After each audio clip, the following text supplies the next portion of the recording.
शिवाय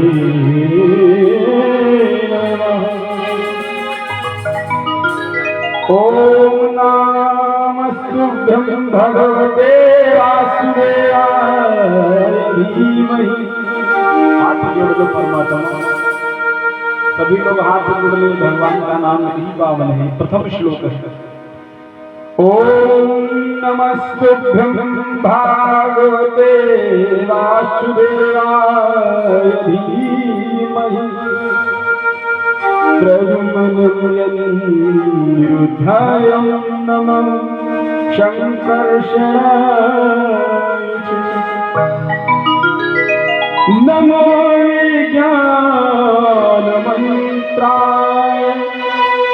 परमात्मनन्दमूर्ते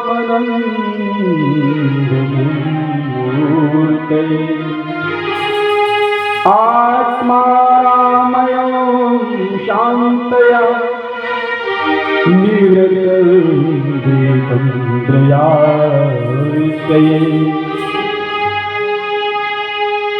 ये भगवान वासुदेव, मैं आपका ध्यान करता हूं। ईश्वर, आपकी कृपा के बिना इस चराचर सृष्टि में कुछ ऐसा नहीं है जो हो सकता है। मनोजवं मारुततुल्यवेगं जितेन्द्रियं बुद्धिमतां वरिष्ठं वातात्मजं वानरयूथमुख्यं श्रीरामदूतं शरणं प्रपद्ये। अकारण करुणालय भक्तवांशः कल्पद्रुम प्रेमृत विनम्रित पीताम्बरधारी बालकृष्ण लाल भगवान की वांगमयी कृत मूर्ति श्रीमद् भागवत महापुराण के आज तृतीय दिवस की रात्रि कालीन मेला में हम सभी भक्त समवेद रूप से एकीभूत होकर के भगवान की चर्चा को श्रवण करने जा रहे हैं। आप लोगों के मध्य मां जगदम्बा के अवतरण की कथा कल तक चली। जगदम्बा ने अनन्य रूप धारण किए और महिषासुर शुंभ और निशुंभ का वध किया। परम्बा जगदम्बा और स्वयं श्रीमन नारायण इस सृष्टि को चलाने का जिनका काम है वो ब्रह्मा है, पालन करना नारायण का काम है, संहार करना भगवान शिव का काम है।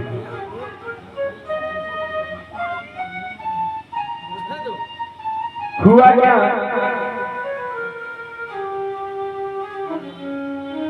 राजा श्री परीक्षित को श्राप लगा। देखो समस्या यहाँ ये है, बहुत ध्यान से समझिए। अगर हम डायरेक्ट कथा प्रारंभ कर दें तो फिर परीक्षित को श्राप ही नहीं लगा तो सुनेगा। कहे तो आपने दिया, मान गया आपकी बात, लेकिन कथा सुन कौन था? परीक्षित को श्राप लगा। तो संक्षेप में समझ लीजिए। पांडव पौत्रं परीक्षित नामं ऋषीणां श्रापश्यथं ततश्चत दिवसं तक्षनाग विषधरं गिराश्रापो। शमीद मुनि के पुत्र का नाम है संगी। एक दिन जब भगवान कन्हैया चले गए, भगवान कन्हैया श्रीधाम को चले गए, अर्जुन लौट करके द्वारिका से आए। अर्जुन के मुखमंडल को देखकर धर्मराज युधिष्ठिर ने, माता कुंती ने और नकुल सहदेव ने पूछा, भ्राता आपका मुखमंडल मलिन क्यों है? मुख को देखकर अर्जुन के सबके मन में संदेह हो गया कि कोई कारण है। अर्जुन ने कहा वो अपने श्रीधाम को चलेंगे। पांडव स्वर्गारोहण के लिए जाने लगे। उस समय परीक्षित छोटे हैं। परीक्षित को राज्य गद्दी पर विराजमान किया। परीक्षित ने कहा बाबा मैं बहुत छोटा हूं, मैं कैसे जान पाऊंगा राज्य कैसे चलता है, मुझे नहीं मालूम। तो उन्होंने दो चार बातें उनको समझाई कि किसी भी परिस्थिति में क्यों ना हो आप, लेकिन कभी भी निरपराध पर कोई दंड नहीं आना चाहिए। कोई तुम्हारी शरण में आ जाए तो उसकी रक्षा करना। विधिवाद से समझा करके राजा परीक्षित हो गए और परीक्षित महाराज को राज देकर चले गए। राजा कहते हैं कि परीक्षित के राज्य में सिंह और हिरण एक ही घाट पर जल पीते हैं, कोई बैर नहीं। घर में दरवाजा यदि है तो कुंडी नहीं लगती थी, कोई बैर नहीं, सब एक जगह थे। एक दिवस वन विहार करते हुए राजा से परीक्षित वही कहीं कहते हैं शिकार करने गए थे भगवान ने, लेकिन वास्तविकता में वन विहार ठीक है, किसी को क्यों कहें शिकार करने गए। पांडवों का बहुत, अगर वो शिकार करता था तो जितने पांडव वंश से हैं हम लोग तो मलिन तो हो जाएंगे ना, तो ऐसी बात करेगा ही। तो यूं हुआ क्या मेरे भाई, स्वागत है विराजी मेहमान जी। आज जब ये जाने लगे तो परीक्षित महाराज वन विहार करने गए। उनकी सेनाएं इधर उधर वन में हो गई और सेनाएं इधर उधर हो जाने के कारण भूख और प्यास से व्यथित होकर के परीक्षित महाराज घूमते घामते बीहड़ वन के अंदर प्रवेश कर जाते हैं। बीहड़ वन के अंदर जब प्रवेश कर गए तो वहां कहीं जल का नामो निशान नहीं, एक आश्रम दूर दिखाई दिया। परीक्षित जी महाराज ने जाकर के खटखटाया। खटखटाना क्या, पत्ते का वो आश्रम बना है, लेकिन हिलाया डुलाया कोई है वहां कोई हो तो बोले। शमीर मुनि समाधि में, समाधि की क्रियाएं होती है तीन, बहिर्मुखी, उपरमुखी, अंतर्मुखी। तो जो अंतर्मुखी व्यक्ति होता है तो उसको बाहर की आवाज नहीं आती, समाविष्ट हो जाएगा, उसे बाहर सुनाई नहीं देगा। शमीर मुनि को सुनाई नहीं दिया। अच्छा जब ये गए थे तो हुआ क्या था, जब पांडव जाने लगे इनको राजा बना दिया तो एक दिन राजा परीक्षित ने सोचा कि मैं देखूं जाकर कि मेरे बाबा पर बाबा क्या छोड़कर गए हैं। तो उस खजाने के कक्ष में जब गए, ये धूपबत्ती हटा दिया उधर कर दो। जब खजाने के कक्ष में गए उधर कर दो, धुआं बहुत आता है।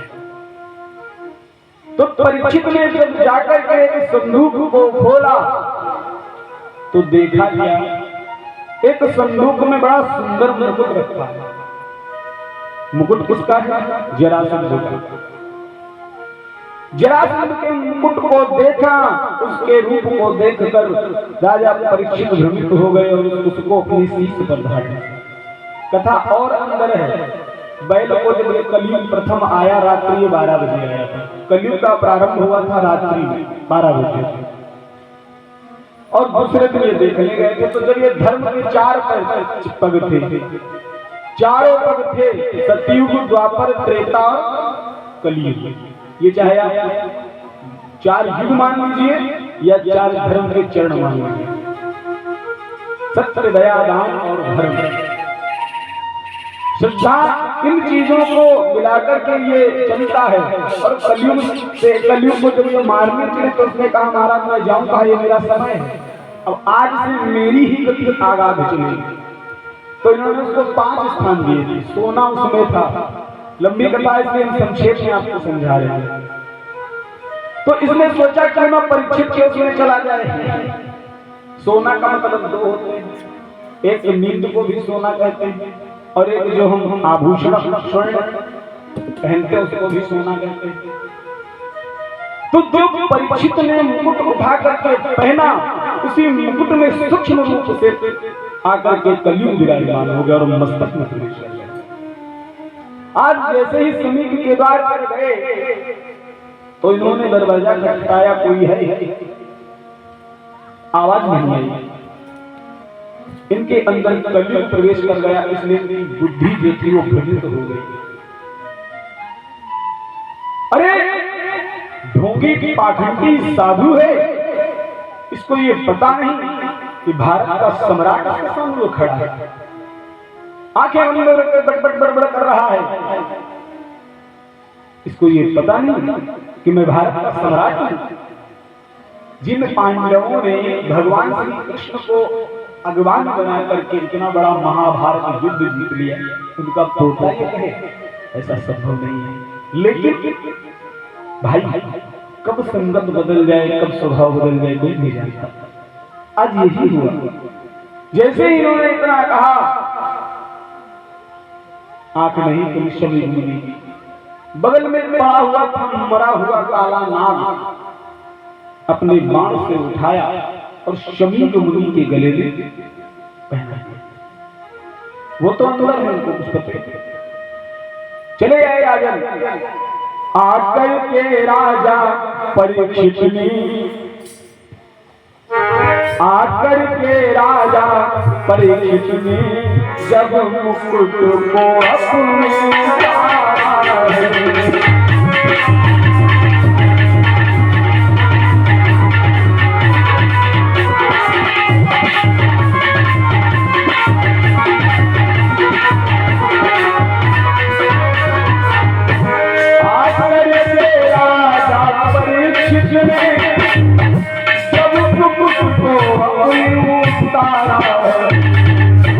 जब कलयुग मुकुट में रह गया, जब कलयुग मुकुट में रह गया, तब बात समझ में आया।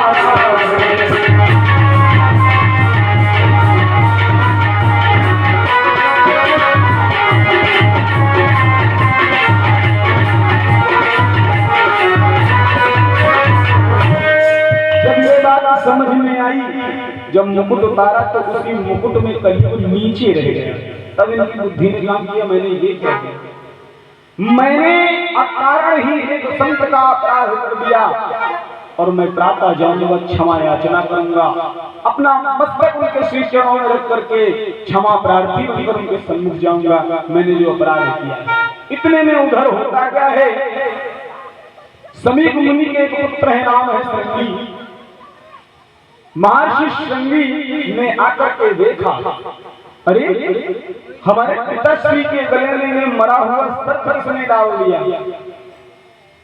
ऋषि और ऋषि की संतान है। श्रृंगी जन्म की कथा वाल्मीकि रामायण में बड़े विस्तार पूर्वक है, पिछली बार मैंने यहाँ की थी, आप लोगों को ध्यान होगा, प्रथम वही कथा शुरू हुई थी। योग शक्ति के द्वारा जैसे ही नेत्रों को बंद किया, देखा राजा परीक्षित ने। जब सारा हाल जाना लेकिन कारण नहीं जाना, उन्होंने इतना तो देख लिया कि परीक्षित ने ही मेरे पिताश्री के गले में मरा हुआ सर्प डाला। इतना जैसे ही जाना, देर नहीं की तो क्षण जल हाथ में लेकर के श्रृंगी ने तुरंत ही साथ दिया।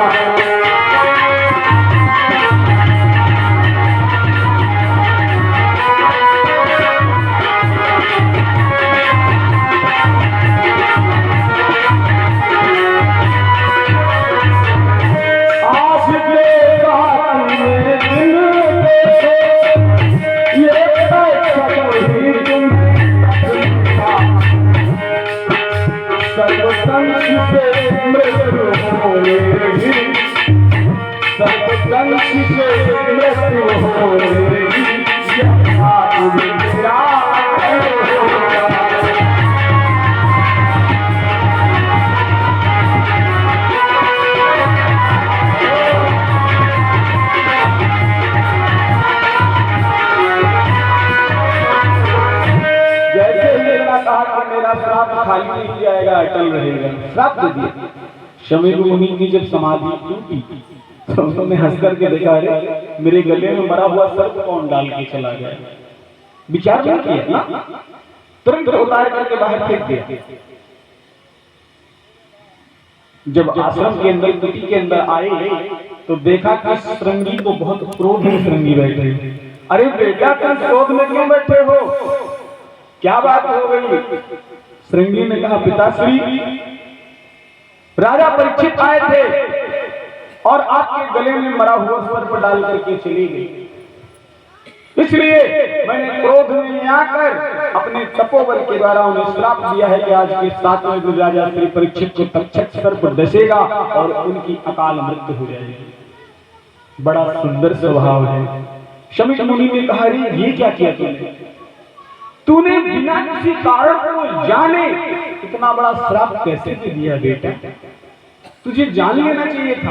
भारत का राजा हमारे आश्रम में आया था, हो सकता है भूखे हों, प्यासे हों, भूख प्यास के कारण विचित हों, और भूख प्यास के कारण विचित होने के कारण कोई आश्रम में था नहीं, कोई जल नहीं दिया किसी ने, इस कारण व्याकुल होकर के उन्होंने ये कृति कर दी हुई। लेकिन तुमने ये क्या किया? तुरंत एक गौरमुख नाम के शिष्य को भेजा और कहा, जाओ राजा परीक्षित से कह देना कि मेरे इस नादान पुत्र ने उन्हें आज के 7वें दिन मरने का श्राप दिया है, यदि वो चाहे तो अपनी मुक्ति का उपाय करेंगे। मजबूरी है, जब तक हम परीक्षित को नहीं बिठाएंगे तब तक कथा किसको सुनाएंगे? बीच से शुरू कर रहे हैं ना। आज के 7वें दिन तक्षक सर्प डसेगा और उनकी मृत्यु हो जाएगी, इसलिए यदि वो चाहे तो अपनी मुक्ति का उपाय कर सकते हैं। जैसे ही गौरमुख ने जाकर के कहा, वाह, जरा सा भी गुस्सा और क्रोध नहीं आया। परीक्षित ने कहा, अरे गौरमुख, ये तुम क्या कर रहे हो? जिस समय मैंने इतने बड़े संत का अपराध किया, अपमान किया, मेरी मृत्यु तो उसी समय हो गई। ये तो मैं पाषाण स्वरूप खड़ा हूं, ये मेरे पाषाण है केवल, बस इससे अतिरिक्त कुछ नहीं। फिर भी ठीक है, उन्होंने मुझे 7 दिन का अवसर दिया है, मैं प्रयास करूंगा। तुरंत बेटा जन्मेजय को राज्य गद्दी पर बिठाया। पत्नी ने पूछा, स्वामी बड़े प्रसन्न हो? राजा श्री परीक्षित ने कहा, देवी आज मैं ये कह सकता हूं दावे से कि 7 दिन के पहले मेरी मृत्यु नहीं हो सकती। क्यों? क्योंकि इसलिए नहीं हो सकती है कि मुझे श्रृंगी ने ये श्राप दिया है कि आज के 7वें दिन, और 7 दिन से पहले मेरी मौत हो जाएगी अगर, तो ऋषि का वो श्राप झूठा हो जाएगा। 7 दिन में नहीं मर सकता, ये प्रमाण हो गया। तुरंत जन्मेजय को राज्य गद्दी दिया और शुकताल में जाकर परीक्षित ने, शुकताल में जाकर परीक्षित ने गंगा जी में स्नान किया।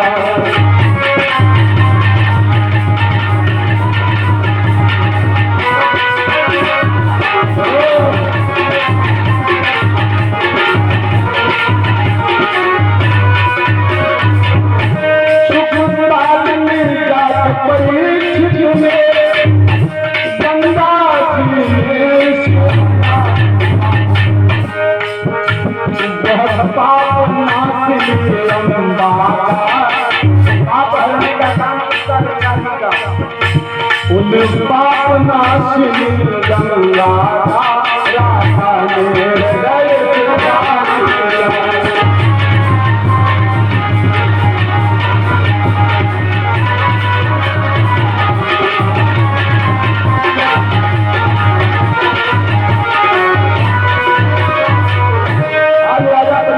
जैसे ही जाकर के स्नान ध्यान किया और जो ही बाहर निकले, एक आनंद व्रत वृक्ष है वहां। आज भी सुल्तान में सबसे पवित्र पहली व्यास गद्दी है। वेद व्यास ने सरस्वती के किनारे एक पर्णकुटी बनाई थी जिसका नाम था साम्याप्रास इति प्रवक्तो ऋषि नाम सप्तवर्ग। इसी में बैठकर उन्होंने आदि पुराणों की रचना की है। ध्यान से सुनिएगा, बहुत दूर चले जाएंगे तो फिर कहोगे भटक गए। हमारा काम है बताना, तो हम हर जगह का सिस्टम बताते हैं। व्यास गद्दी नैमिष में भी है। व्यास गद्दी का अर्थ होता है जहां आदि पुराणों की कथा हुई होगी। यहाँ जो व्यास गद्दी है वो सुखदेव मुनि की नहीं है। किसकी है वो? सूत जी ने यहाँ बैठकर 88,000 ऋषियों को जो कथा सुनाई थी, ये वो व्यास गद्दी है यहाँ की। आई बात समझ में? और सुख काल में जो व्यास गद्दी है वो सुखदेव मुनि की है। और सरस्वती के किनारे साम्यम प्रास इति प्रवक्तो ऋषियाम चक्रवर्धन, वहां जो व्यास गद्दी वो वेद व्यास की व्यास गद्दी। एक कथा यमुना जी के किनारे भी हुई थी। बहुत दूर ले जाएंगे, भटक जाओगे, फिर हम की समस्या भी है। तो मेरे भाई इस तरह से व्यास गद्दियां अलग अलग स्थानों पर बनी हुई है जहां जहां कथा है। आज जैसे ही परीक्षित बाहर निकले तो परीक्षित ने देखा अत्रि वशिष्ठ चमन सरप्तान अरिष्ट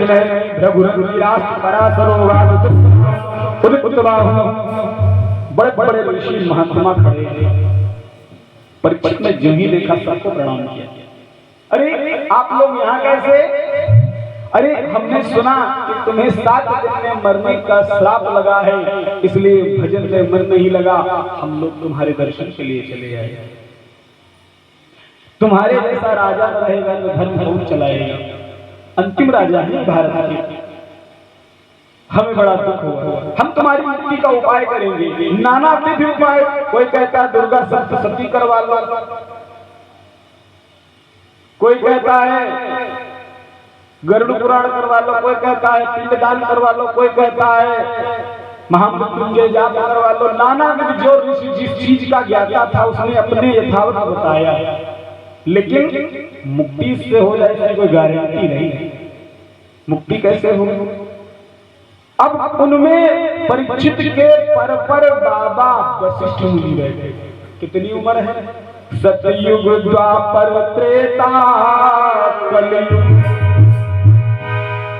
सतयुग द्वापर त्रेता कलयुग, चारों युग माही वशिष्ठ मुनि ही रहे, क्षत्रिय वंश पुरोहित। जो सूर्य वंश राजा राम का वंश है वहां बिल्कुल पुरोहित है। हमने कथाओं में कहा कि बहुत बड़ा पुरोहित का स्थान नहीं होता। मानस में जब जाएंगे तो आपको उसका भी रहस्य बताएंगे। तो इनके पर बाबा हैं, इतनी लंबी उम्र है, और ये सुखदेव के पर बाबा हैं वशिष्ठ। अब वशिष्ठ मुनि भी बैठे हैं और उधर श्री कृष्ण चंद्र की कृपा से 16 वर्ष कष्टदायु आयु।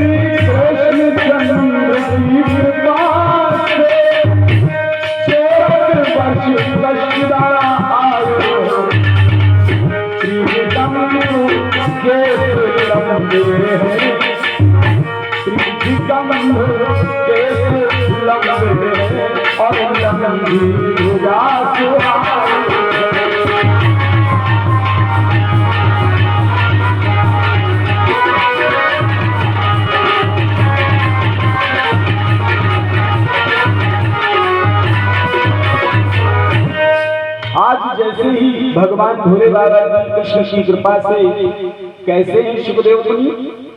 16 वर्ष कष्ट। इनकी आयु का वर्णन 16 वर्ष ही लिखा गया। समझ रहे हैं? 16 वर्ष दिगंबर नवयुवक। और उस समय से इन्होंने संन्यास धर्म को अपनाया जब यज्ञोपवीत नाल छेदन संस्कार भी नहीं हुआ था। लिखा है भागवत जी में कि नार व्यवहार पकड़ कर वन की तरफ चल दिए थे। पढ़ा होगा आप लोगों ने। उस समय से सन्यासी दिगंबर सन्यासी उसी सभा में आ गए और उस सभा में आकर के ऋषियों को देखा, अपने पर बाबा और बाबाओं को प्रणाम किया। जैसे ही परीक्षित ने देखा, एक महात्मा दौड़ करके कह रहे परीक्षित तुम्हारी मुक्ति की गारंटी है, मोहर लग गई, बस एक काम करना है। वो क्या?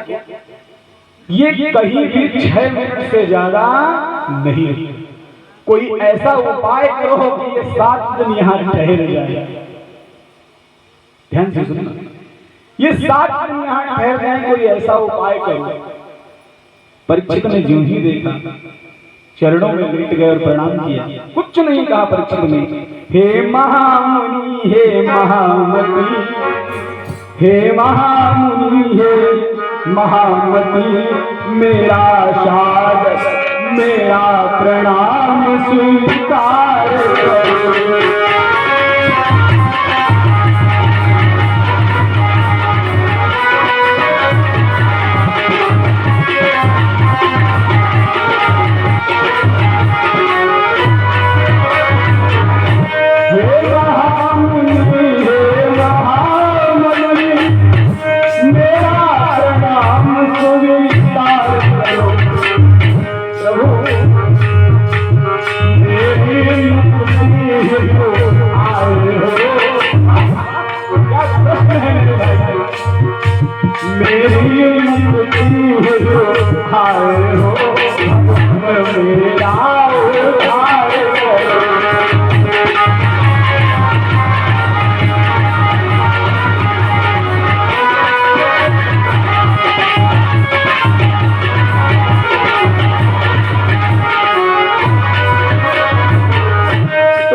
प्रश्न इतना प्यारा लगा सुखदेव भगवान को कि आज तक व्यास गद्दी पर ऐसा नियम आया ही नहीं। प्रश्न कैसा लगा? जैसे ही परीक्षित ने पूछा, कहीं कहीं कहा गया है कि उन्होंने तिलक किया, सुखदेव भगवान का चंदन किया, और कहीं कहीं कहा गया जैसे जब जाना कि उनको 7 दिन में मरना है, और परीक्षित ने कहा आज के 7वें दिन मुझे तक्षक सर्प डसेगा, मेरी अकाल मृत्यु हो जाएगी, इसलिए महामुनि मेरी मृत्यु सार्थक हो, इसलिए उसका कोई उपाय करो। इतना प्यारा ये उनको लगा कि ना तो उन्होंने मंगलाचार्य किया, ना कोई श्लोक किया, सीधे सार तत्व से कथा प्रारंभ कर दी। यह कथा सुखपाल में आनंद वट वृक्ष के नीचे सुखदेव भगवान राजा श्री परीक्षित को सुनाते हैं। अब पहुंच जाए 10वें स्कंद में, तभी तो पहुंचेंगे। सार से प्रथम स्कंद से लेकर के 9वें स्कंद की संपूर्ण कथा परीक्षित महाराज को महामती ने सुनाई। सुखदेव भगवान ने 10वां स्कंद जब प्रारंभ हुआ, मौन हो गए, नहीं बोले। और इस कथा के विषय में यह लिखा है श्रीमद् भागवत में कि जिस दिन से ये चली, प्रारंभ हुई, बीच में एक भी विराम नहीं हुआ। और एक आश्चर्य की बात बताएं, 10वीं पीढ़ी का बाबा बैठ के कथा सुन रहा है, 10वीं पीढ़ी का, और 10वीं पीढ़ी के बाद का पोता कथा सुना रहा है। वशिष्ठ मुनि बैठे हैं, परब्रह्म नारायण के पुत्र हैं, ब्रह्मा के पुत्र हैं, वशिष्ठ के पुत्र हैं, वशिष्ठ पुत्र हैं, शक्ति के पाराशर के वेद व्यास, ये वंशावली है। इतनी लंबी वंशावली आज एक कथा सुना रहे हैं, और अंदर वेद व्यास खुश। वेद व्यास ने पुराणों की रचना की है, लेकिन वेद व्यास ने लिखा जरूर है, लेकिन इसके अंदर के तत्व का जितना ज्यादा दोहन, जितना ज्यादा इसको समझा सुखदेव मुनि ने, उतना वेद व्यास जी नहीं समझा। आप कहोगे लिखने वाला नहीं समझा, ऐसा नहीं है, लिखने वाला समझता, लेकिन कहीं ना कहीं वेद व्यास की परिपक्वता और सुखदेव मुनि की परिपक्वता में अंतर है। यही एक कारण है कि समझना और न समझना अंतर यही है भैया। आज जैसे ही 10वें स्कंद की कथा प्रारंभ होने का समय आया, श्री कृष्ण लीला ये चुप हो गए। सुखदेव मुनि चुप, जैसे चुप हुए राजा परीक्षित ने कहा, गुरुदेव आप चुप क्यों हो गए? मैं इसलिए चुप हो गया कि कछु भूख प्यास लग आई हो, कछु भूख प्यास लग आई हो, तो थोड़ा सा अवकाश करो।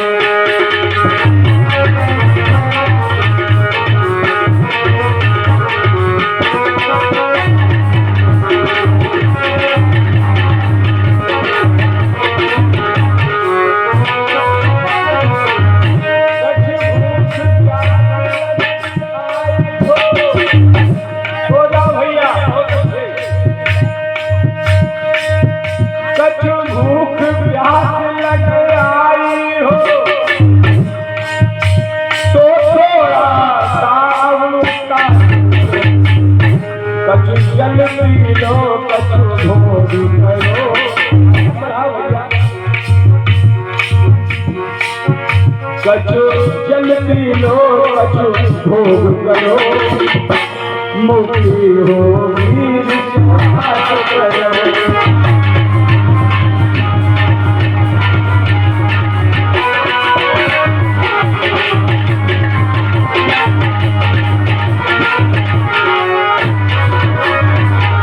राजा परीक्षित कुछ खा पी लो। परीक्षित ने कहा, गुरुदेव अब मत कहना। यहाँ तक के प्रमाण आ गया कि ना तो उनको क्षुधा लगी, लघु शंका लगी, ना ही गए डोल डाले। अब वही नहीं, जितने महात्मा उस कथा में बैठे हैं कोई नहीं गए, किसी को नहीं लगी। बाबा आगे कौन सी कथा है? परीक्षित आगे तुम्हारे वंश को विजय दिलाने वाले मधुसूदन भगवान श्री कृष्ण की लीला है, उनके अवतरण की कथा है। अरे ये तो बड़ी सुंदर कथा है, मैं जरूर सुनना चाहूंगा। तो उन्होंने एक ही श्लोक में संपूर्ण दशम स्कंद की कथा सुना दी, कृष्ण की पूरी कथा एक श्लोक में। जैसे काक भूसुंडी रामायण जब आप पढ़ोगे तो काक भूसुंडी रामायण संपूर्ण रामायण का सारांश उसी में है। पूरी रामायण उसी काक भूसुंडी वाक्य में आ जाती है, सब उसी में लिखा है, एक एक दो दो लाइनों में पूरा मतलब निकल गया। इसलिए लेकिन जब एक श्लोक में सुनाया तो तृप्त नहीं हुए। क्यों? क्योंकि जो रसिक व्यक्ति होगा धर्म का, आडंबर का धर्म का रसिक व्यक्ति जो होगा, उस रसिक व्यक्ति में भगवान को जानने की लालसा जाएगी। जितना वो जानेगा उतना प्रयास करेगा खोजने का, क्या जान प्रभु के बारे में। और जो ही इन्होंने एक श्लोक सुनाया, प्रथम श्लोक, और उस प्रथम श्लोक को श्रवण करते ही परीक्षित का आनंद से मन पुलकित हो गया। श्री कृष्ण वासुदेवाय नंदनाय देवकी सुताय विजयाय पांडुहिताय देवेश्वराय वैकुंठवासिनां श्रीये। वैकुंठवासी श्री हरि कृष्ण है और पांडवों के हित के लिए भगवान ने बड़ी कहा। परीक्षित ने जो जाना रे इतना सुंदर चर्चा। हे महामुनि इस कथा को विस्तार से मुझको समझाओ।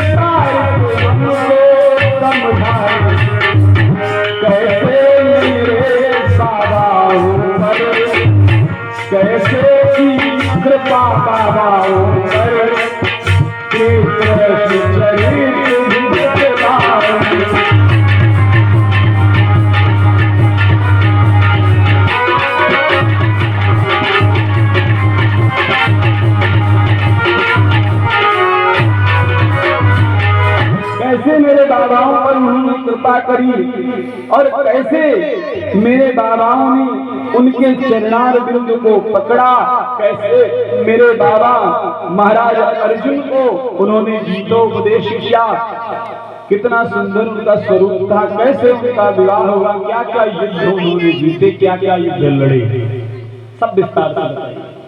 ये कथा रसिक की पहचान है। कथा कभी भी सुनो विस्तार पूर्वक सुनो। अब बीच में कूद कूद के फिर आनंद का मतलब नहीं, फिर लाइन बाय लाइन अगर या तो सुपरफास्ट ट्रेन हो गई, बिस्मस छूटे के सीधे बाराबंकी खड़ी, अब बीच की सवारी में मां बैठी बेचारी कहाँ जाएंगे, सीधे वही उतरे, वो होती कहानी। आज जैसे ही इतना हुआ बड़े आनंदित हो गए, अरे वाह, पीछे जो महात्मा बैठे हैं उन महात्माओं में कुछ महात्माओं ने कहा, वाह परीक्षित, आज तुम्हारी दया से मैं इनके मुख से कथा सुनूंगा।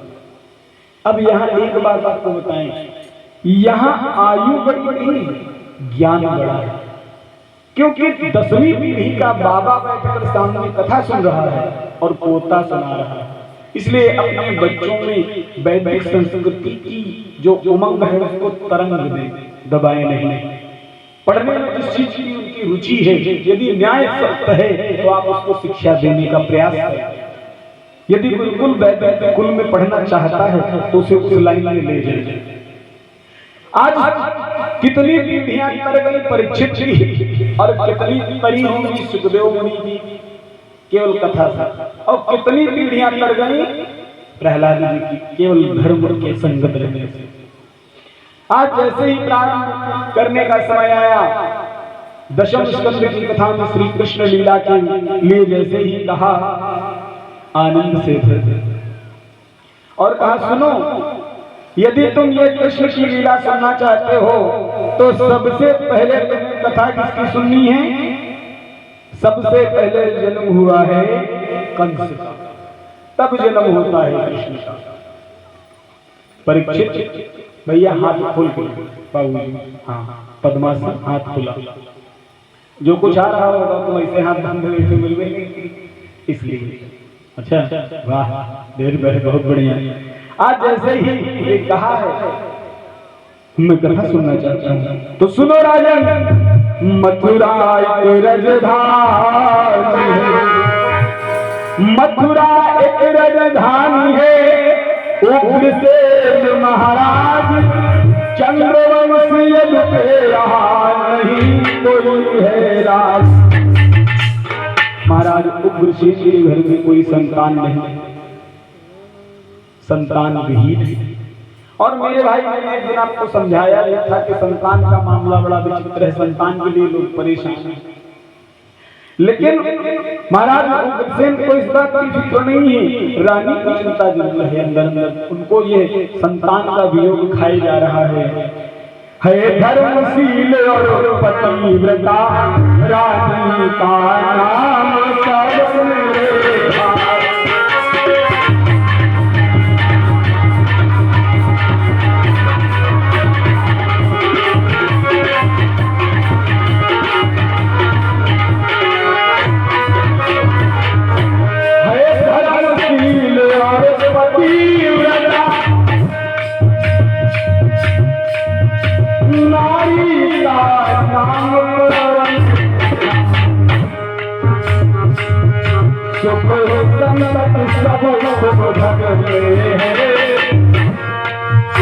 सुख संपत्ति सब कुछ घर में, पर एक भी नहीं हुआ बेटा।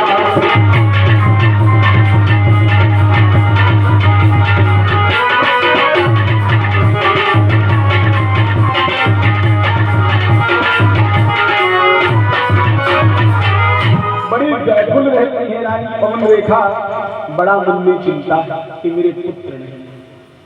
एक दिवस की बात है, महारानी पवन रेखा ने मन में विचार किया, कुछ सखियां आई महारानी पवन रेखा की, और बड़ा सुनहरा मौसम है, बड़ा ही सुंदर मौसम चल रहा है, मंद मंद वायु प्रवाह हो रही है, और उस मंद मंद वायु के बीच में महारानी पवन रेखा की कुछ सखियां आई, और सखियों ने देखा महारानी पवन रेखा बड़ा उदास है।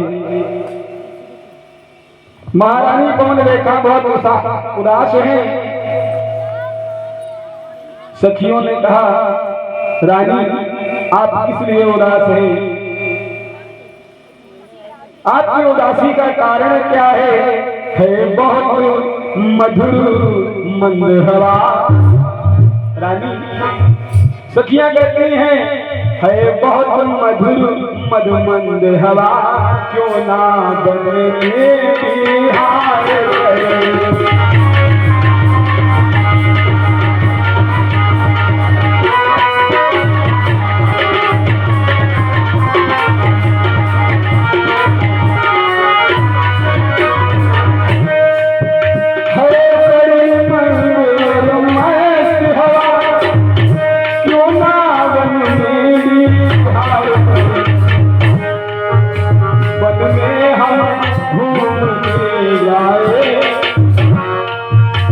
बने हम घूमने जाए और मधुर पुष्प श्रृंगार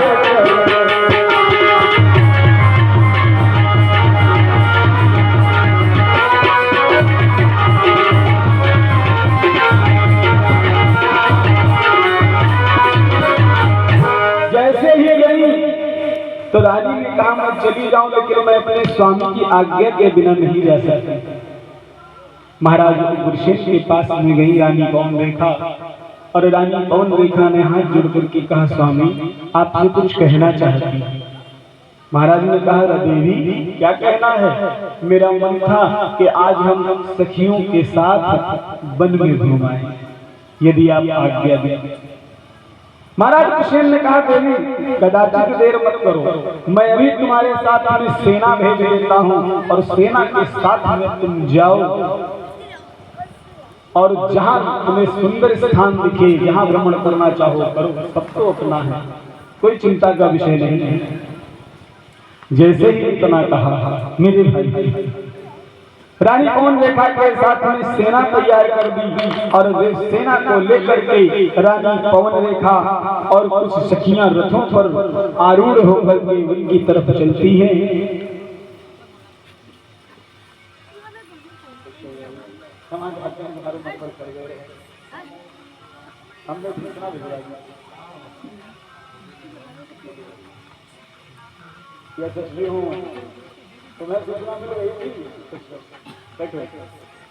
और ये हमारे यजमान कंकरकुई से भैया लोग आए, आनंद रहे भैया, सदा प्रसन्न रहे। बैठे भैया लोग, व्यवस्था कर दीजिए भाई। आज होता क्या है, महाराज गुरशेन की आज्ञा को पाकर के महारानी पवन रेखा अपनी सखियों को संग लेकर के जा रही है। मौसम बहार था, कदम कदम गुलजार बहार में आया था।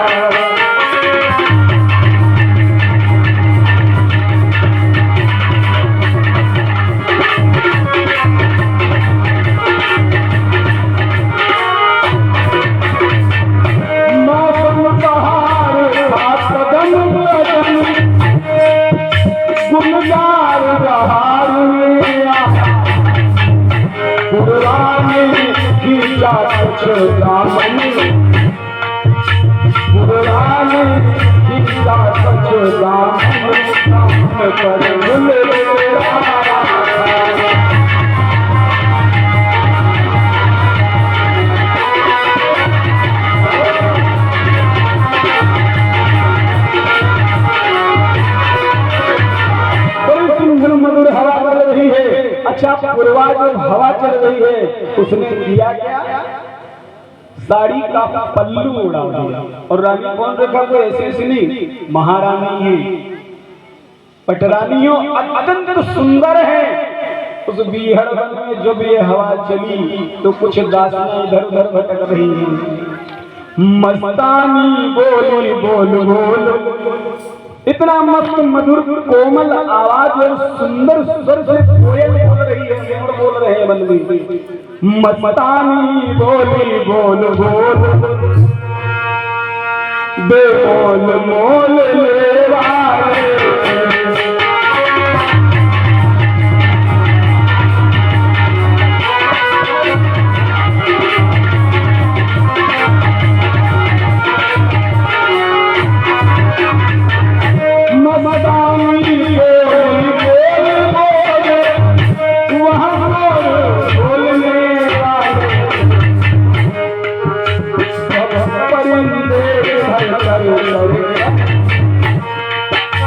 वहाँ परिंदे सर सर सर सर रोज में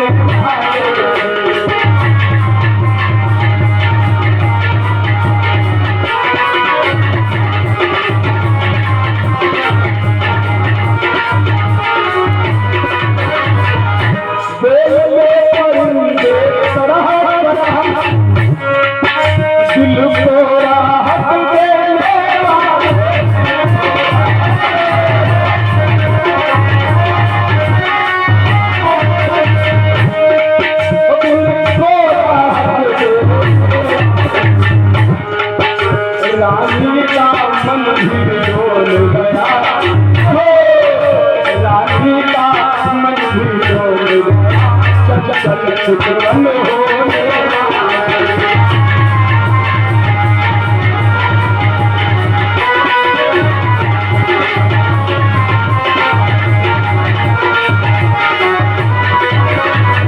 तरह तरह की मीठी मीठी आवाजों में बोलने वाले परिंदे हैं बन गए। जैसे ही रानी पवन रेखा ने देखा और परिंदों की चहचहाहट को सुना, परिंदों की चहचहाहट को सुना, चू चू चू चू कोयल बोल रही है, बड़ी सुंदर सुंदर सी आवाजें हैं। रानी पवन रेखा का मन लग गया, इतना सुंदर मैंने देखा है। गान गाती हुई यूं फिरती थी सुकुमार, उधर कोयल मोर बोल रहे हैं और जब मस्त मधुर पूर्वा हवा चल रही हो और कोयल मोर बोल रहे हो, सुंदर वन पुष्पों से सजा हो, सुंदर नारी सुने प्रवेश कर रही हो, तो संगीत का तो वहां काम हो ही जाता है। मदमस्त हो गई उस पूर्वा हवा को देख कर, गान करती हुई यूं फिरती थी सुकुमार, उस बाहर में चल पड़ी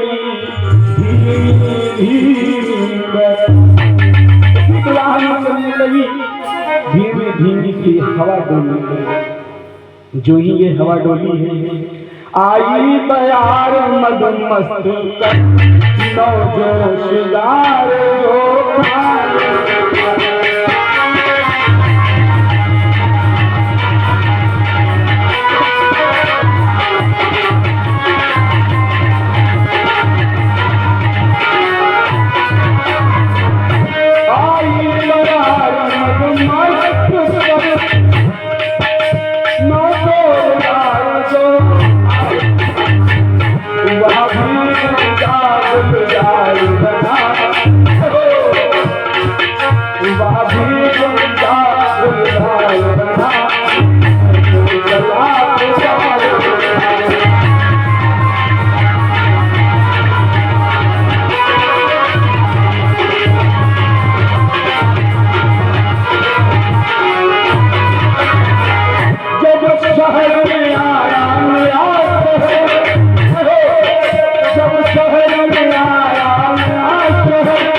खुली छत वाली गाड़ी लेते हैं, तो जब पहाड़ों में घूमने जाते हैं तो ऐसे करते हैं, बढ़िया मौसम होता है, करते ही नहीं।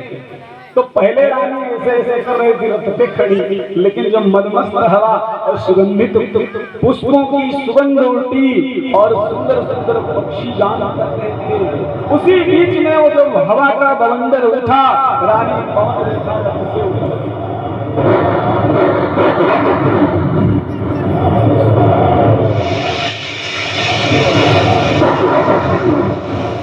वेग बहुत ही तेज था वायु का भाई, फौरन रथ से उतर पड़ी राजा की वह रथ से उतरी पवन रेखा, यही गलती हो गई।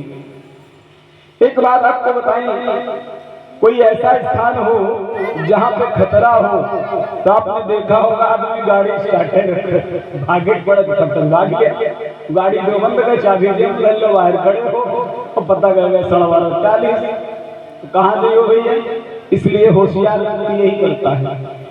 जैसे ये देखा रानी पवन रेखा नीचे को उतरी, सखियों का साथ भी छूट गया। जो सखियां साथ में चल रही थी, सखियों का छूटा साथ कहीं और आप कहीं से गुजरे। सखियों का छूटा साथ कहीं और आप कहीं से है।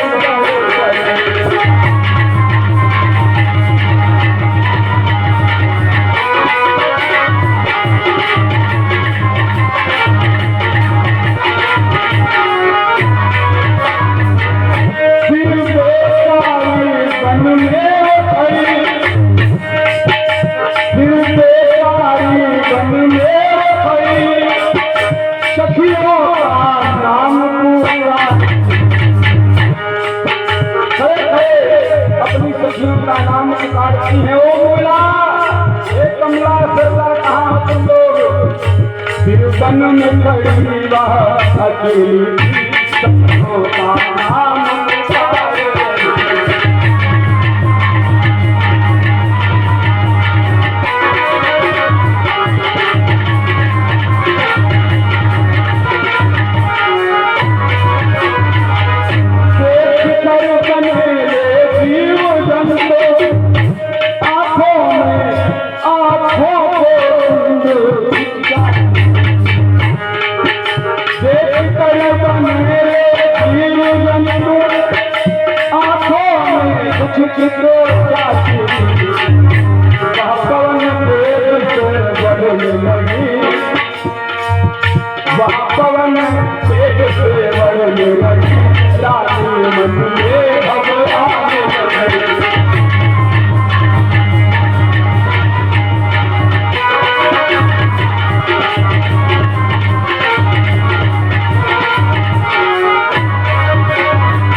वायु जब बढ़ने लगी,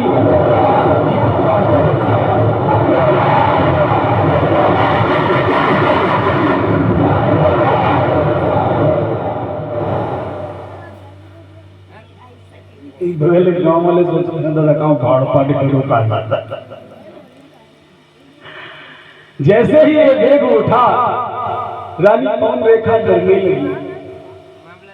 आई पति की आज्ञा लेकर है भाई, ऐसा नहीं आज्ञा लेकर नहीं है, लेकिन छलने वाला बहुत बड़ा होशियार।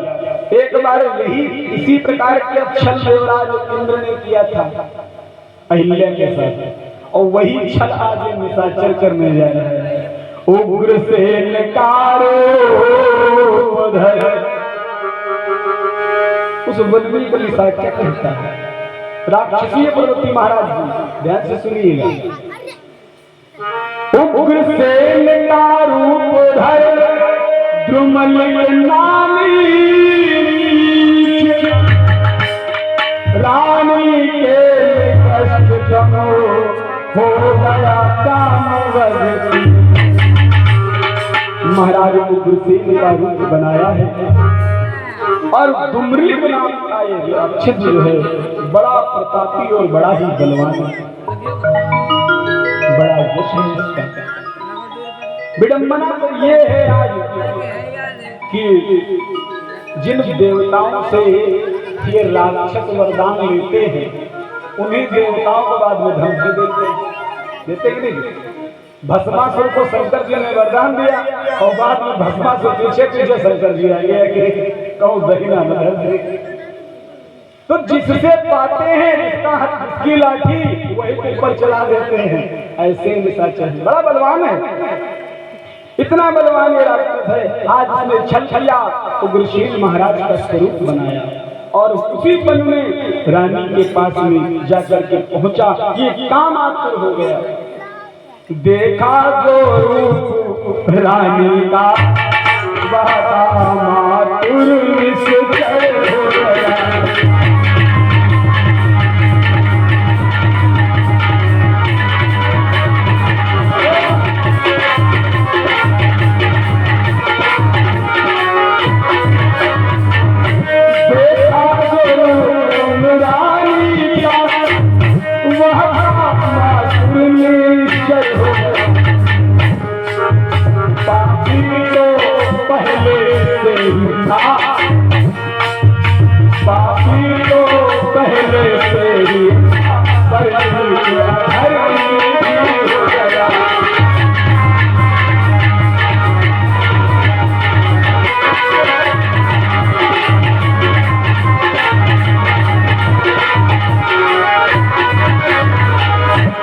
बनारो से का पहुंचा जुमल नीच,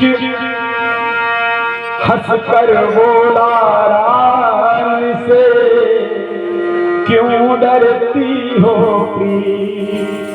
देवी प्रिय तुम क्यों डर रही हो? अब जब ये हंसा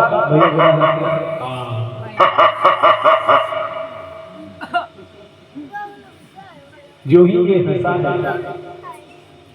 पहले तो ये हंसा जब इसने रूप नहीं बदला तब ये बहुत विकराल हंसा। फिर इसने सोचा काम बनाना है, रानी डर जाएगी तो गड़बड़ हो जाएगी। इसने महाराज उग्रसेन का रूप बनाया और रानी पौंडरेखा के सन्मुख गया। बोला ओ प्रिय रुदन मत कर, बोला ओ प्रिय रुदन मत कर, आज है तेरा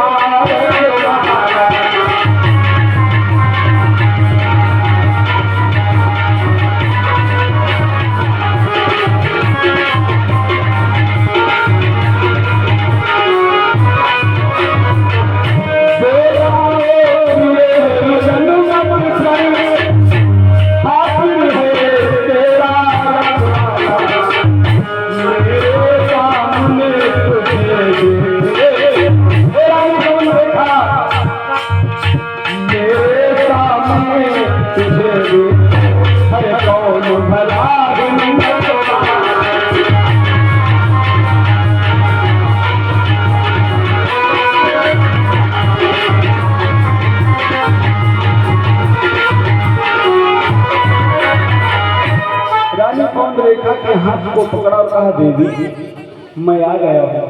अच्छा संदेह तो हुआ कि जब मैं महाराज से अनुमति लेकर के आई थी तो महाराज इस बियावान वन में कैसे आ गए? मैं मार्ग भटक गई, महाराज आए कैसे आए? लेकिन सन्मुख स्वामी हो खड़े,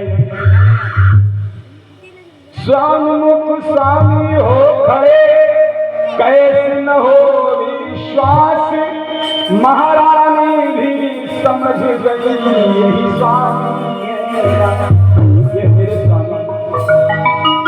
लेकिन छल नहीं जानता, बड़ा विचित्र खेल है जमाने का। भाई आज ये समझ नहीं पाई इस कहानी को और ये सामने गया, कहा मेरे सामने तुम्हें कोई और देख ले, किसकी हिम्मत है?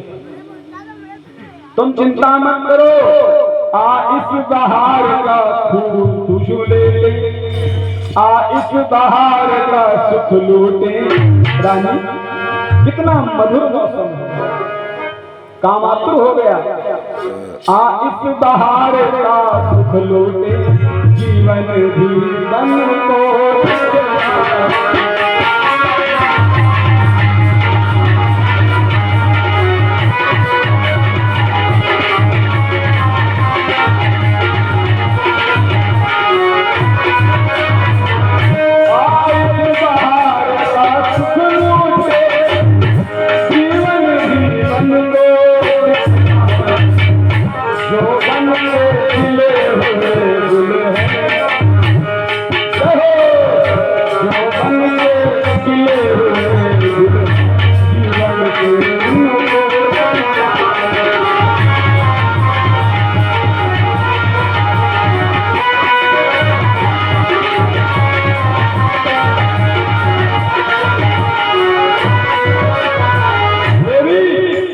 चिंता मत करो, मैं साथी बंद कर आया हूँ।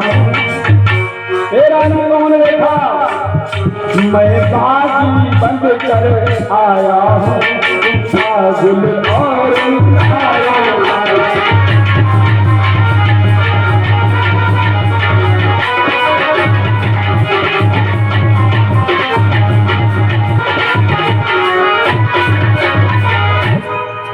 रानी चिंता मत करो, आज मैं चंपा, गुलाब और नरगिस के पुष्पों की सुगंध देख रहा हूँ और मेरा मन बड़ा आतुर हो रहा है।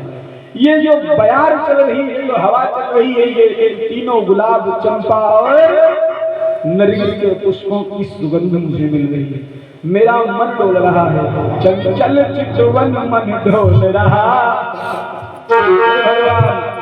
हरी कथा है, दुनिया भर की कथा है, तुम पता नहीं कौन से नौटंकी की तैयारी करते हो। चंचल चित मन मेरा डोल रहा, मन करता है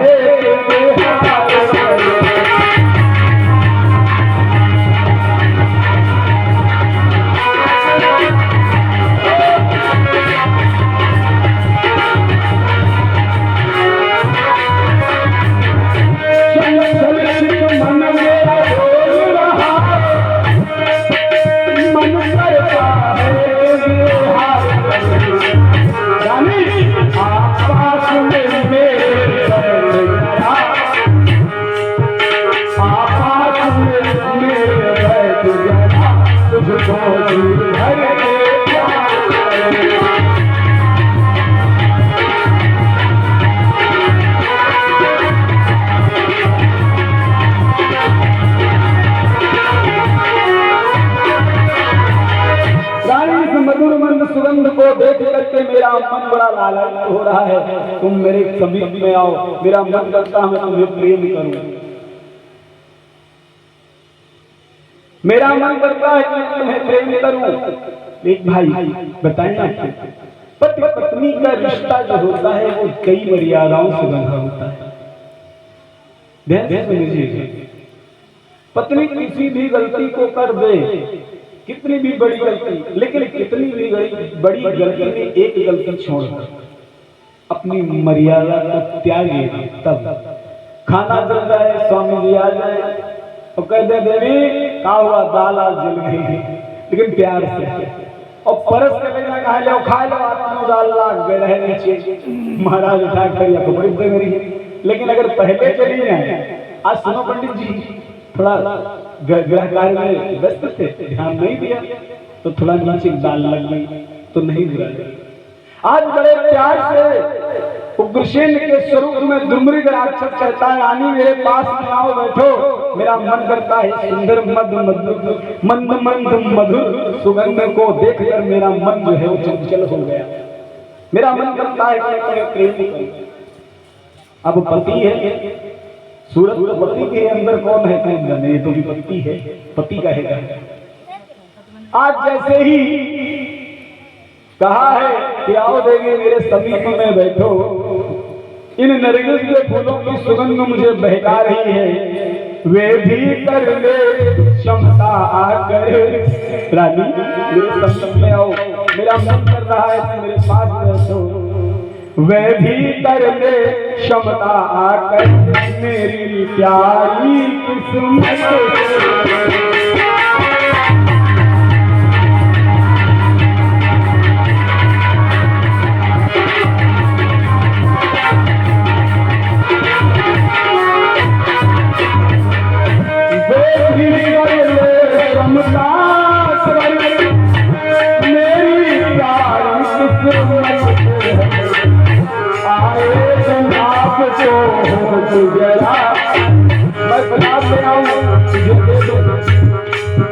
आए गुलाब जो हो जरा सामने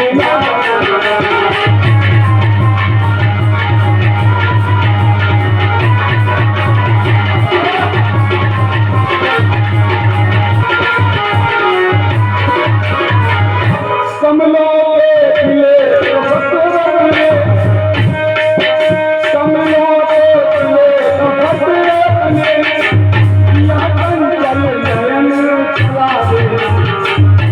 रंगों के खिले कपट रंगे यह चंचल नयन लागे।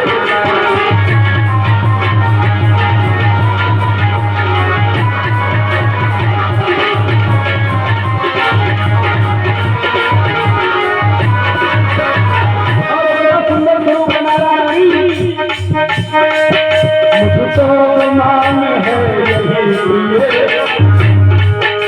मुझको नाम है यही प्रिय, मेरी प्यासी ललका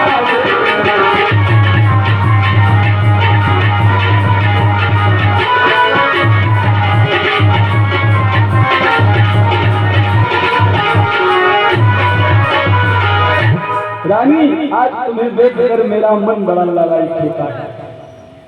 मैं पुष्प लेकर आऊं, तुमसे अपने ओष्ठों से स्पर्श करना और मुझे देना। मानता हूं कुछ बातें अमर्यादित हैं, ऐसी बातें नहीं करनी चाहिए, समाज है, स्त्री पुरुष सभी, लेकिन जो शास्त्र में लिखा हो बोलना पड़ेगा। मेरे भाई वैसे ही इतना कहा है, रानी की समझ में नहीं आ रहा। मत छीन गई सोच भी है, सोच हो गई मत छीन गई, मत छीन गई सोच भी है, इतना दुष्ट कृत्य बनाया है।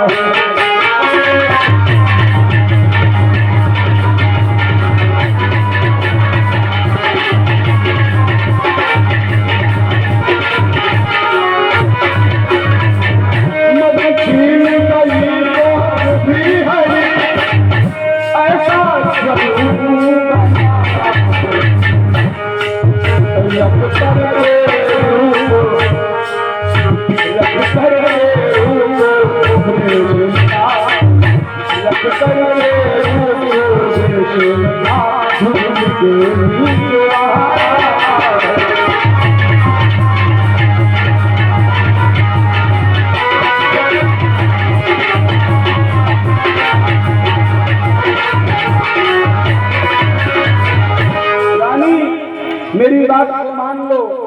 रानी कौन खान ने कहा, स्वामी आप जो कह रहे हो ये बंद दरवाजों का काम है, बनों का काम नहीं है। स्वामी इस बियाबान वन में एक से एक निशाचर इस वायु के वेग के साथ चल रहे हैं, गलत नहीं कहेंगे, क्योंकि जो हवा चल रही है वो विकराल हवा चल रही है। तो इसने कहा, देवी तुम परेशान क्यों हो रही हो, तुम डरो नहीं, मैं देखता हूं भला कौन ऐसा हिम्मत वाला है जो तुम्हें देख सके मेरे रहते। तुम चिंता क्यों करती हो, जब तक मैं हूं तब तक कोई तुम्हें परेशान नहीं कर सकता। इसलिए देवी मैं जो कहता हूं उसे मानो, मुझको घूमना है यही प्रिय, मुझको घुमान है यही प्रिय, मेरी प्यारी लाल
लाज न कर माना रे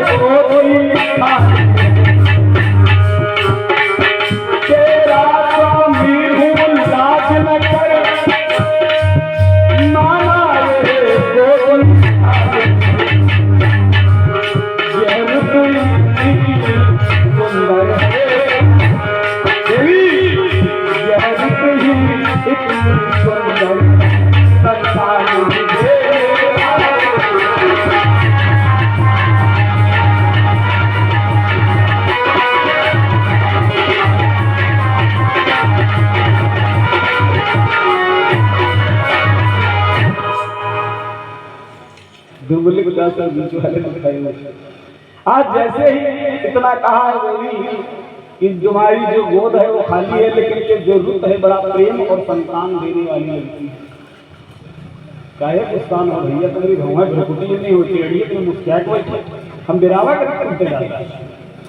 ऐसे देखे रहे ऐसा लगा हम पोथी लेके बार भागी रहे यार, यहाँ ऊपर रही है यार, ऐसा जागी रही, यहाँ जागी रही है।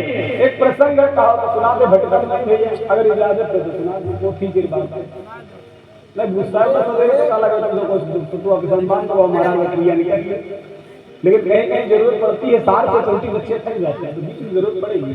एक पंडित जी थे, तो पंडित जी गरीब थे, वन में है बिहार में, याद रखना। पंडित जी गरीब थे तो पंडित जी 1 वर्ष के लिए काशी गए, और काशी में जाकर पंडित जी ने विधिवत शास्त्रों का अध्ययन किया। जैसे हम मथुरा वृंदावन रहे, शास्त्र पढ़े, कथा बात रहे हैं, ऐसे पंडित जी गरीब रहे, हमको गरीब रख लिए। आ जाओ हम गरीब, यूं जैसे लेके मांगे तुमसे सबसे रहे तो अपना पेट चलता है। हमारी कोई खेती नहीं, राम नाम की खेती, हम रोजे भैया रोजे तक। तो मेरे भाई वो पंडित जी गए काशी, काशी में उन्होंने 1 वर्षों तक शास्त्र का अध्ययन किया, और श्रीमद् भागवत महापुराण का विशेष मतलब पूरी गूढ़ता से उसका अध्ययन किया। काशी से विद्या पूरी हुई। हमारे स्वर्गीय राजेश्वर महाराज घटना को बड़े विस्तार से कहते हैं। तो जब आ रहे थे तो ट्रेन में वो टिकट लेके बैठे, मार्ग में पंडित जी के लगी भूख। अब तुम भर को टेढ़े क्यों मुस्कियाओ, तो कम से कम उछड़े भैया। जब मार्ग में उनको लगी भूख तो पंडित जी ने अपनी जेब में हाथ डाला, कहा आगे स्टेशन आएगा कुछ फल वल ले लेंगे। भागवत पोथी बगल में दबाई। अभी भी हम लोगों के यहाँ जब पवित्र संस्कार जब होता है तो क्या पलास का जो डंडा होता है उसको बगल में दबा लिया जाता है, बगल में पोथी, और कहा जाता हम जय काशी। फिर जो मामा होते हैं वो द्वार छिड़ते हैं, भैया काशी में जय दादा। मैं जनेऊ को एक बात बरातो तो करे, लेकिन नहीं हम काशी जा रहे हैं, पढ़े तो बेचारे दान दक्षिणा दे, बड़ी मनौनी करो, अपने यहाँ होता है। अब भैया ऐसा जो हुआ तो पंडित जी बगल में दबाए, जब स्टेशन पे उतरे तो सोचा लाओ कदली फल ले, कदली फल अर्थात केला। तो जो जेब में हाथ डाला तो टिकट गए, पैसों गए। कहाँ पे पहुंचे? ठेले पे। तो कहीं भैया एक केला देते ना, तो कहीं तो जब हाथ डाली तो हाथ इधर से डाले उधर निकल गया, जे हम पैसों आए टिकट हो गए। पंडित जी कहीं पैसा ले गया तो ले गया टिकट। अब तो बड़ी मुसीबत है जी, अब बिना टिकट पकड़े जाए तब का हो। पंडित जी ने बगल से पोथी निकाली, कहीं सारी खेती तो हमारे पास टिकट लगवा, ज्ञान थोड़ा देगा। अभी आगे जाता हूँ, कुछ दूर पर भटकते भटकते बियाबान गांव पड़ा एक मार्ग में। उस गांव में पंडित जी के पास में गए, भैया बिरादरी दूरी महाराज सुखजन जी, हम वो तो तुम्हें पहले तलाश कर। जब पहुंचे जाकर के तो पंडित जी के पास गए। जब पंडित जो रहा वो बहुत बड़ा रूप, उसको यही नहीं पता श्रीमद् भागवत होती क्या है। तो गए कहीं जय श्री सीताराम, तो वो बोले नहीं। जब वो बोला नहीं, उसने कोई उत्तर नहीं दिया, तो जब बोला नहीं तो पंडित जी बड़ा रिसियाए गए अपने आप में कि बताओ ये बोल नहीं रहा। जब वो नहीं बोला तो पंडित जी ने कहा हम काशी से आए हैं, काशी से। पंडित जी ने सोचा इसके ऊपर कोई तो प्रभाव पड़ेगा, तो उसने कहा काशी से और है प्रयाग से और हमसे क्या। सीताराम महाराज जी आपको भी सादर प्रणाम है, जय जय श्री राधे भैया जी। तो कहा क्या कि तुम काशी से हो चाहे प्रयाग से हो चाहे आओ हरिद्वार से, हमसे क्या। तो पंडित जी ने कहा हम श्रीमद् भागवत कथा करते हैं और भागवत कथा करवा लो। तो कहीं भागवत कथा जो हो लगा है, कहीं अपने गांव के पटेल के यहाँ जाओ और उनसे कहे तो भागवत कथा करा ले। पंडित जी भोजन करके फिर वस्त्र पहने, तो बड़ी जिद किया उन्होंने, पर ना पानी पूछे ना कुछ पत्ता, अब तक कंजूस आदमी। तो पंडित जी से कुछ नहीं पूछा उसने। पंडित जी कहीं कोई बात नहीं पूछा तो कोई बात नहीं जाएगी। तो पटेल के पास में जब वो गए तो पंडित जी गांव के जब पटेल के पास में गए तो पंडित जी ने कहा, पटेल जी एक पंडित जी आए हैं, कह रहे हैं भागवत कथा करेंगे। भागवत कथा कोई शास्त्र है, भागवत कथा करा ली जाए। तो पटेल भोजन करके बगल में चबूतरा बना था, उसी पे लेटे थे और वही जो गांव की समस्याएं थे वो सुनते थे। तो वो समस्याएं वहां सुनते थे। तो पटेल ने कहा भागवत होता है। अभी भी बहुत लोग की भाषा यही है, ये भागवत बेकार है। बहुत लोग ये भी कहते हैं भागवत हमारा सुनो खाली हमारी झंझट से तो जिंदगी पर। विद्वान लोग हैं ऐसे, भैया बुरा मत मानना, सही कह रहे हैं। तो उन्होंने कहा भैया भागवत होता है। अरे भगवान ये भागवत क्या है? तो उन्होंने कहा देखो बच्चे जो उनके नाती वाती थे तो उनके नाती भी नहीं बाबा नाना हम भागवत देखिए, हम भागवत देखिए। चल जा पंडित को बुला लो। अभी भी कहीं कहीं भाषा यही, वो पंडित इनको बुला लो। तो भैया उनका बुलाएगा नहीं, कहीं चलो तुमका बुलाए नहीं। अच्छा पंडित जी विद्वान हैं, काशी की विद्या। तो पंडित जी सोचे कुछ नहीं कही तो कम से कम एक चद्दर डाल दी और तिलक चंदन कर दी, भागवत प्रारंभ कर दे। तो पंडित जी ऐसे पोथी जो बंधी थी उसको खोली और वह चौतरे पर पंडित जी बैठे का प्रयास किए। बैठे तो उसने वो चद्दर जो लपेट के रखी है और तकिया लगाओ तो है वहां पटेल जी वही के आसन पर है। अब जैसे ही लड़का सब सामने जैसे आप लोग बैठे वैसे ही सब लड़का बैठ गए। तो सोचा खेलाए भेद कही है कुछ ऐसे बैठे। इतने में हुआ क्या, पटेल भोजन करके निकले तो पटेल की वो जगह थी वही उनको नींद आती थी। कुछ लोगों की बीमारी बड़ी कभी वह खटिया सही है, अगर खटिया बदल गया तो नींद नहीं है, बड़ी बीमारी है। तो भैया जब वहीं पर वो सोने चले तो उनका कम्बल मिला। तो पंडित जी की जंघा पर सर लग ली गोदी में। अब पंडित जी श्लोक पढ़ रहे हैं, अब खर्रा लंबा लंबा खर्रा खींचे। जब कुछ लोगों की खर्रा की आदत ऐसी होती है 100 मीटर दायरे में आदमी नहीं सो सकता, कई जगह है ऐसा। अब वो जब एक श्लोक बोले तो वो करे भो, तो पंडित जी थोड़ी देर देखे, फिर आओ न देखे ताओ, ऐसे करके झटक दे, हटो हटो। भैया पटेल एक तो गांव का पटेल, उसने पंडित जी के झांपा मार दिया। अब पंडित जी आओ देखे बताओ खे खेतान है तो भूख के मारे शरीर पूरा टेंशन में। पंडित जी मार दे सनासन 4-6 अब भैया बहुत घुमा। अब दे गुत्थम गुत्था बिंदी बिंदा और झमा झम मचेला।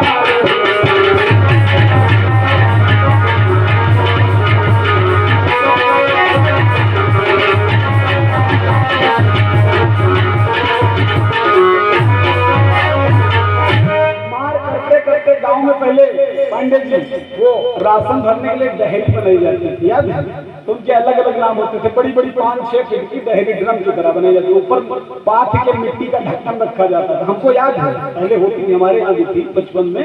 वही मार कर ऊपर से जिगला खुला रहा और वो दहेली बड़ी वहां सीढ़ी डालो मार धना पंडित जी पटेल का धूम नहीं। अब भैया बिटिया दौड़ गए तो वहां जो आसपास में आए थे भागवत देखने के, हाय भगवान यह भागवत क्या है? पटेल एकदम भागवत करा ले, हमारे बस की बात नहीं, या कसरी टूट सकते या भागवत सबकी बस की बात नहीं। अम्मा पानी दे तो उनकी बेटी और बहू आई, पत्नी आई, हे भागवत भवानी जन छोड़ दो मारो सुहाग। तो पंडित जी अंदर से बोले 500 रुपया दक्षिणा दो क्षमा मांगो।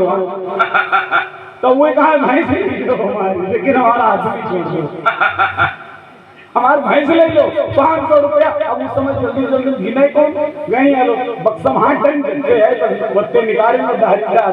पंडित जी दीनी फटने लपेटिन ओपन पोथी पकड़े और कहीं सीढ़ी डाली गई सीढ़ी। पंडित जी निकले, थोड़ी देर तक पीछे घूम देखा कि नहीं गाँव वाले तो डाल गए। अब गाँव वाले कहा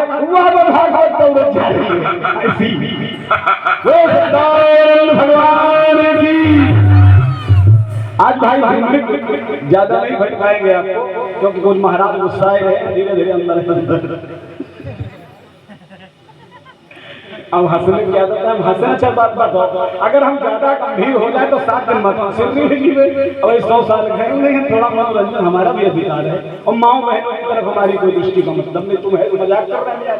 तो भाई मेरे आज दुमलिक ने कहा देवी मेरा मन विहार करने का कर रहा है, इसलिए प्रिय तुम मेरे पास आ जाओ, बस हो जल्दी तैयार प्रिय, आ जाओ ना कोई बल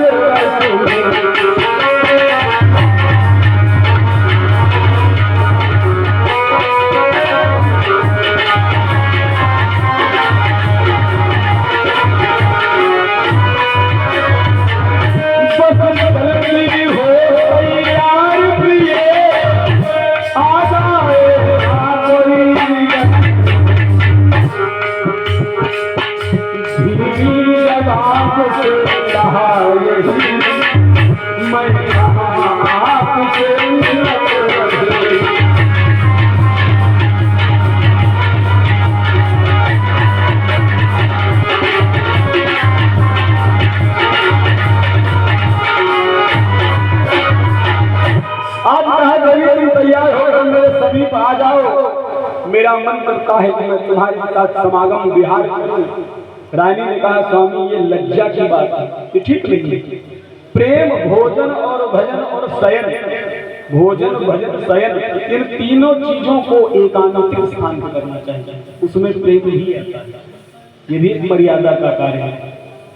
लज्जा का की बात तो है ही, लेकिन ये लज्जा पर्दे में ठीक होती है।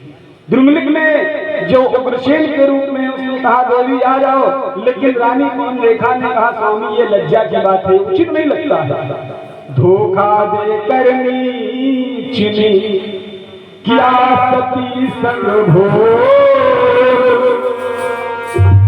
धोखा दे करनी चिनी क्या सती से हो, प्रगट हो गया तुरंत ही निश्चर आया। जब किसी पवित्र स्त्री का स्पर्श